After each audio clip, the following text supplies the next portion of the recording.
Die Vereinigten Staaten von Amerika unterstützen derzeit die syrischen demokratischen Kräfte, eine Miliz, die von den Volksverteidigungseinheiten JPG gegründet wurde und kontrolliert wird, mit militärischem Training und Waffen.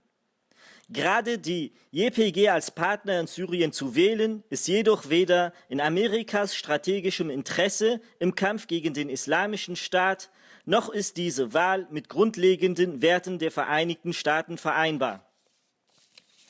JPG und PKK, letztere ist als terroristische Gruppe in den USA gelistet, sind ein und dieselbe Organisation.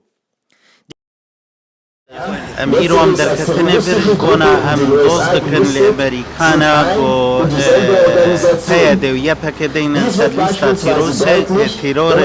تیروره برگود باوریام ده همو کاری گوباری گل هرما کردستان سوریه تکرن همو کارین تروری در مافی مروان ده ام دفازن نه ام تنی گو ایرو در کتنه جبونا گووا کسادین سرلیستا تیرورید باوریامد دواب دروژن پیشته گلگری خستن و حقانی به انجمن دوز بکشی و پیاده و یا پکیته که سر لیستا تیروره.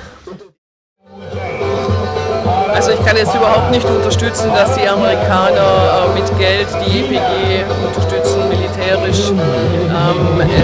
Es sind einfach die Falschen, die da unterstützt werden. Da sollten andere her, wie zum Beispiel die Peschmerga. Das ist viel zu wenig bekannt, was hier passiert, und deswegen stehe ich als Deutsche auch hier und unterstütze dieses. نحن هون متظاهرين مشان المعتقلين السياسيين اللي اعتقلوهم شبيحة النظام اللي هن البي كي كي والبي اي دي، وبنتمنى هاي المظاهرة تعمل تأثير لحتى يفرجوا عن المعتقلين السياسيين.